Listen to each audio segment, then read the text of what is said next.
Hiya folks, welcome to this video where I'm going to be opening, unboxing and riding this Engwe E26 ST model. The ST means that it's a step-through model. You can get this with a crossbar. I opted for the ST model.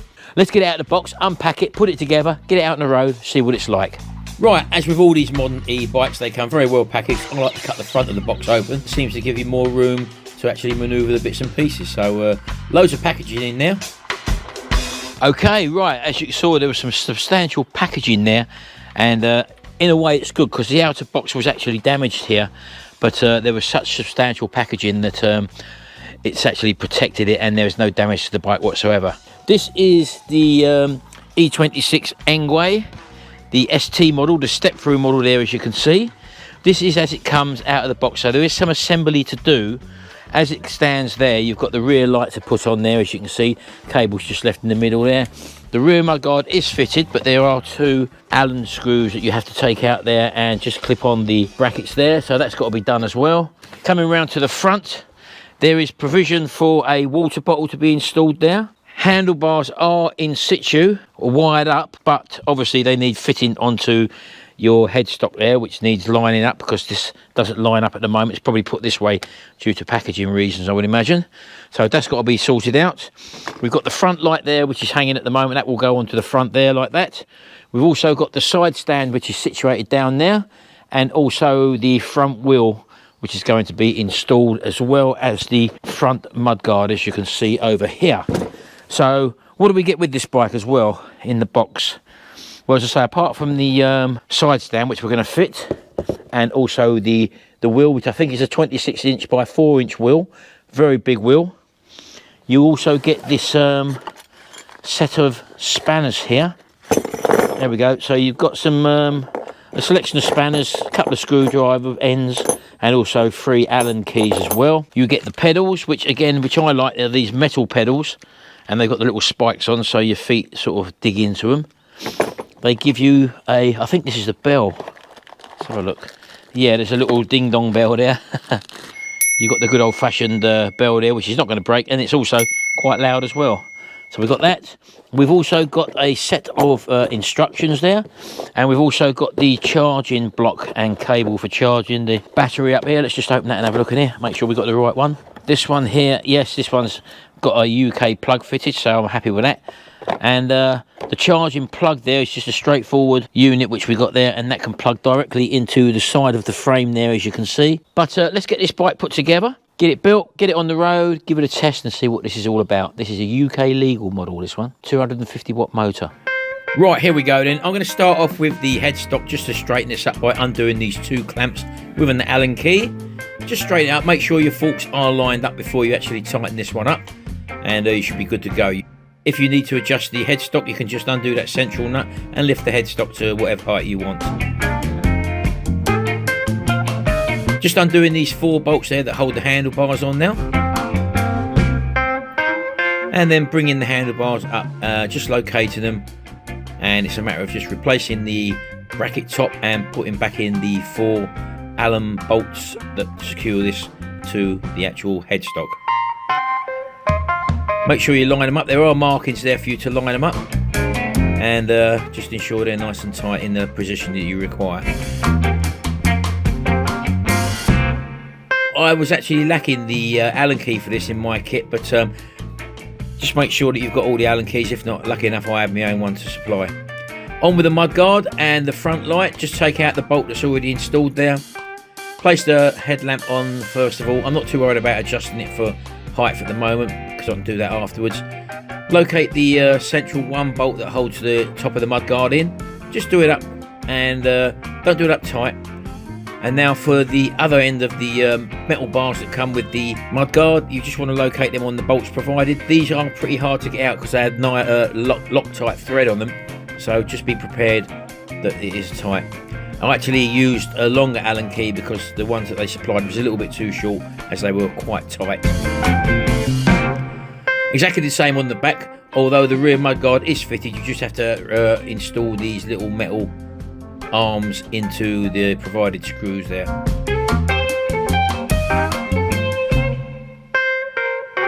And do that on both sides.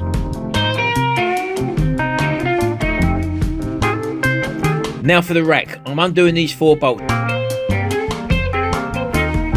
Right, okay, now we've got the long screws out of there, and as I say, don't forget you will need probably a longer Allen key than the one they provide. Let's just slip this carrier on, and then just locate the 4 screws back into the holes, do them up, and the job should be a good one. As I say, these screws have got a thread lock on, and that really means that they're quite hard to get out, so just be aware for quite a long time on doing these screws, because you don't have much room there. It would have been nice for this to be pre-assembled as they do on other e-bikes that I've actually reviewed, so just to leave yourself probably about an hour to get this thing together ready for road use. Right, I'm going to do this and I'll come back to you when it's back on. Right, okay, so I've finished the rack off. I've put the side stand on. These pedals, they go on a certain way. The left goes on the left and the right goes on the right. They are marked. This one's got a little R inside it for the other side, so I'll put that one over there. This one's got an L, and this goes on the left hand side, and it's marked there L as well. One thing to note, the left hand pedal does up anti-clockwise, so you need to be turning that in the anti-clockwise position to do that up. And all you need then is the 15mm spanner just to tighten it up, and then we'll do the other side as well.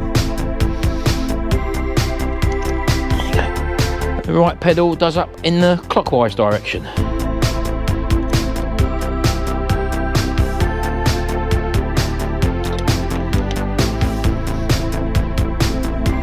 There you go. Okay then, so I'm going to fit the front wheel. Now you could turn the bike upside down, but you've got to be careful of your controller. You'd have to loosen off your 2 controller screws there and bring the controller right the way down, spin it upside down. We could do that, but me being me, I'm going to attempt to do it the right way up. I'm just going to loosen off these 2 transit bolts here, just by leaning the bike over.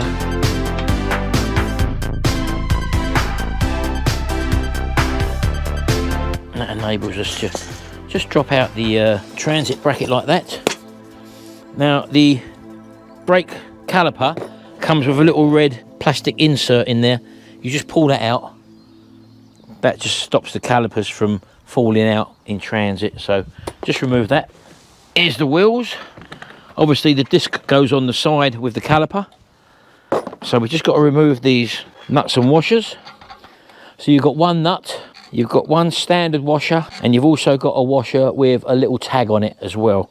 You've got that on both sides, so you take all them off, and very carefully make sure your disc slides in between the pads and that your spindle sits in the little cutouts in the bottom of the forks. There we go. And now I've got that there, I'm just going to put the side stand on. Allows me to lean the bike. So you'll see the little hole there. So first of all, we're going to put the washer on with the little tang on it, and that sits in that hole there like that. Then we're going to put the standard washer on, and then we're going to put the 15mm nut on, and we'll do that up in a second once we've done the one the other side.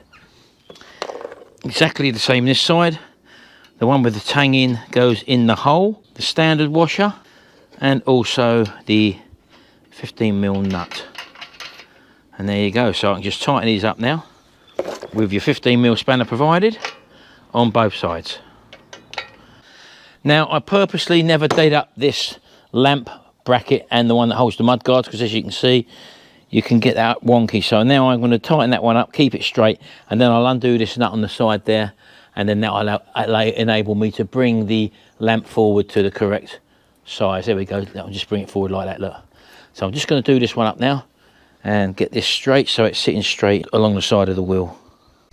So there we go. Here's the Engwe E26 ST. That means it's a step-through model, and it does come with a 250 watt brushless motor, which has got probably 70 Newton meters of torque. It does have a 48 volt 16 amp hour removable internal lithium-ion battery. These tyres are very, very big. They're 26 by 4 inch fat tyres, front and back exactly the same. This is restricted to the UK speed limit, which is 25 kph or 15.5 miles an hour.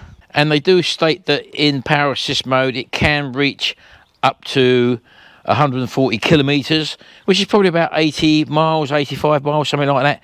Whether or not that's true, you'll only find out depending on how you use the bike. The charging time is probably 5 to 6 hours from totally flat, and they reckon it's got a climbing range of about 30 degrees, so this thing should hopefully get you up hills and stuff like that. The front and rear brakes are 180mm hydraulic disc brakes. You'll see the Shimano gears with the Tawny Durelie gear setup there, and also on the handlebars there you've got the up and down shift with the simple controls like that, like many of these e-bikes do have. Headstock is fully adjustable for height. Front suspension has got an open and a lock position, so you can actually lock the damping so it doesn't bounce up and down. And if you come around the other side, this thing has got hardening and softening of the damping as well. Coming around to your controller, you've got your up and down. Your power on button is actually underneath there. If you press that and watch that, you'll see the display come on. There we go. A nice bright display. It goes through a check system first of all. And you've also got trip, odometer, maximum speed and average speed. And you can access these different menus. You can see the little yellow line underneath trip at the moment. If I just press the top button, you'll see that'll move alongside with, so that you can check your average speed, your maximum speed, and also how many miles the bike's actually done since you've been riding it. Coming back over here again on the side, the one below is the light switch. If I just press that, turn that on, you'll see the front light is powered by the internal battery, and coming around the back as well, you'll see that the back light is a nice bright affair, which also doubles up as a brake light. If I just hold that there and pull one of the brakes, bear with me, you can probably see there that that brings the back light on for braking, and that does that on the front and the rear brake as well. So either one of them will make that light come on. And once you turn the light off, the bike still will use the battery to power the brake light by squeezing on, even with the light switched off. So you've got an indication every time that you actually brake. Here's a few other statistics of the actual bike. Freeze frame and have a look at them. It's set up for kilometers per hour at the moment. I'm going to leave it on that for the moment, and we'll get this thing out on the road. It's a very sleek looking tool. As I say, it's just a little bit awkward to put together with the toolkit they give you, and I also was lacking the very, very small Allen key in my kit to do up these bolts there, and also on the controller and to fit the bell as well. And there you go. That's the Engwe E26 ST 250 watt brushless motor e-bike. Let's get it out on the road and give it a good test. Right, here we are. We got it out the front. Let's get on it, get it started, and get going. So I'm 5'6", and I can just about touch the floor. Let's get that controller turned on. Hold on. So the controller's under there. Turn it on. Right, okay, so it's just doing its checks there. I'm in second gear. And one thing I forgot to mention, folks, which I've only just realised, it's actually got a quarter throttle on it as well. Look. Those of you in the UK probably know that you're not allowed these throttles, but I think the law is going to be hopefully changing pretty soon, maybe this year sometime, where they're going to be allowing these throttles. And we're in Power Assist 1 at the moment, so straight away I'm in Power Assist 2. I'm going to go to 3, and you get an instant pull on the bike to let you know that you're up at speed level. Up to 4. Yep, going well. So I'm just going to go up the gearbox a little bit now, just to make pedalling less frantic. And I'm actually just ghost pedaling, so I'm not putting in any effort whatsoever. Yeah, so I'm turning that throttle now and nothing's happening, look. So maybe it's not connected, I don't know. The seat is taking the bumps very well. Don't forget you've got one of these suspension saddles in the shock absorber in the actual post. Right, I'm just going to try the brakes now for the first time. Yeah, brakes stop very well. And I'm turning the pedals, and I think I had to do about half a revolution there before the power assist kicked in. Yeah, these little pads on the handlebars are nice to rest your palm on. So I haven't changed down the gearbox. I'm going to try and pull away from a standstill in 4th gear. So here we go, let's see what happens. So you've got to turn the wheel one complete turn actually before the power assist kicks in. So ideally you want to be changing down your gears down into a lower gear, like 1 or 2, just to pull away, to make that initial turn of the pedal easier. So I'm going to go up to power assist number 5 now. This is the maximum one for this one. although I believe that you can change the settings to give it 9 power assist modes in the menu, so you'd have to read the manual to do that. So I'm doing at the moment on power assist about 25. Let's go up the gears again to 7th gear, and it should manage 25 kilometers per hour, sorry, pretty easily, which it's doing now. Now the pedal assist will cut out, but you can pedal harder. I'm going to pedal harder now and do more leg work to go at a higher speed, as you can see there, look. But when I drop down and just ghost pedal, it takes you back down to the 25 kilometers per hour, or 15.5 miles an hour that will be. Change down the gears now, because I'm coming to a turn in to turn off. And just ease myself around the bend. It does feel very well planted. And as I say, you have to turn the pedal 1 complete revolution and the power assist comes in. You can definitely feel it come in. And as I say, as long as you're turning the pedals, the power assist will power you along. If I stop pedaling, you'll slow down. But as you can see, I'm turning that throttle and it's not working. You can probably enable that, I would imagine, in the LCD display. It'll probably tell you how to do that, either online or in that manual, because this is actually fitted to the bike. It's probably been disabled in the settings.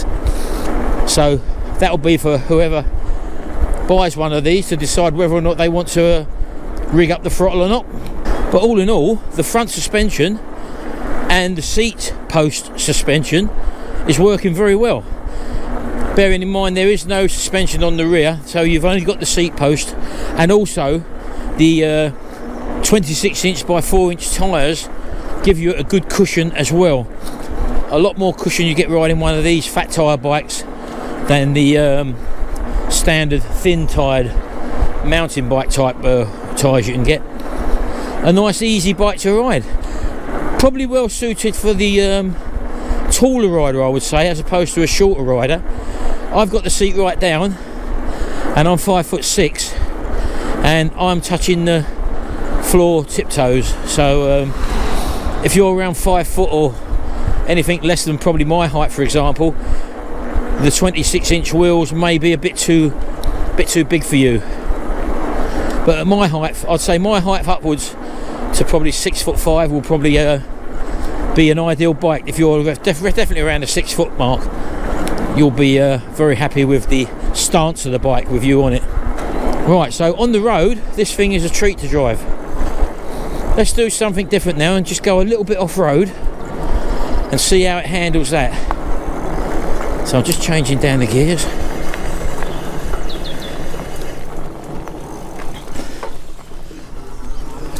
Right, a totally different terrain now, as you can see, and I must say, easily powers through these twigs and the embedded roots in the ground, no problem whatsoever.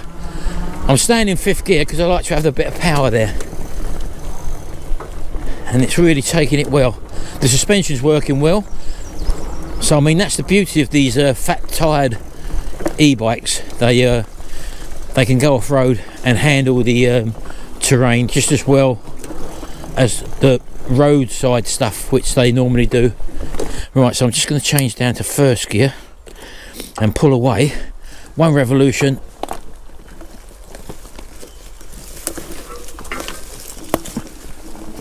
and then she kicks in. Wow, this is really off-road. I didn't plan for this, folks. I didn't plan for this. I'll have to turn around here, I think. Anyway, let's just show you where I am.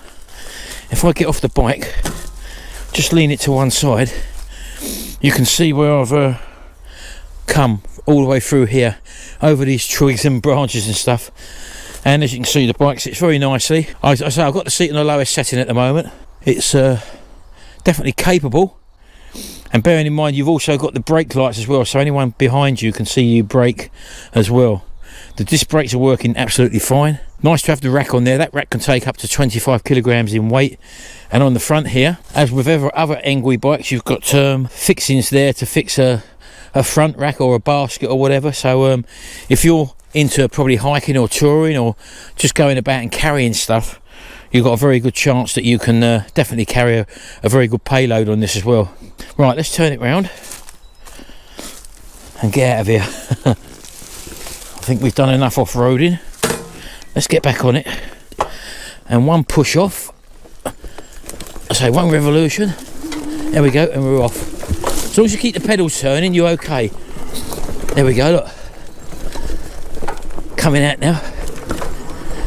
Yep, having it in Power Assist 5 just gives you that lovely bit of oomph that you need it. And if you want it to be a bit more subtle, just drop down the power, and it's not want to say brutal, but it won't pull as much and gives you more control when you're negotiating all these nooks and crannies. Just buzzing along here, just literally ghost pedaling, not putting no effort into it at all. 16 km/h, very nice indeed. Back out onto the road, whack the power assist up, and straight away it kicks in lovely. The gears work absolutely fine straight out of the box. I've not had to adjust anything there. Right, let's get this thing back home and let's sum it up and see what do we think of it. So there we go, that's the Engwe E26 ST, ST meaning step through. They do the same model but with a crossbar going across there. But it's quite physically a big bike, so let's just show you how you get the battery in and out. You do get two keys as I mentioned before, and all you do is literally put the key in, turn it that way and it just unclips. That literally just lifts out, and it's that simple. It's a lithium-ion 48 volt 25 amp maximum battery with a 3 amp current charge on it. This one you have to charge it on the bike, so you can't take it out and take it indoors, but that's not a problem. So you just drop it in there, clip it back in, and literally just take your key out. Straightforward, very simple indeed. So the frame is aluminium, it's an aluminium alloy, and it's got the 250 watt brushless motor with 70 newton meters of torque. The tyres are 26 inches by 4 inches and a maximum speed of 25 kilometers per hour, which equates to 15.5 miles per hour. It's supposed to have a possible range of up to 80 miles. That depends obviously how you use the power assist. It's got the 180mm front and rear hydraulic disc brakes. The transmission system is Shimano and it has 7 gears. And it is the E26 step through, the ST model. And it weighs total gross, probably with the battery, about 42.5 kilograms, which equates to about 93.76 pounds. Lights back and front, all powered by the battery. Side stand, mudguards, full mudguards you've got on this one. The rack, as I say, substantial rack with the provision for a front mounted rack or basket as well. The controls are nice and easy to use. The display, although it's a small one, it does everything you want it to do. And using the menu buttons on the side, you can scroll between odometer, trip, average speed, for example, and all that sort of stuff, and the mileage or whatever. So yeah, what do I think of it? It's a good little bike.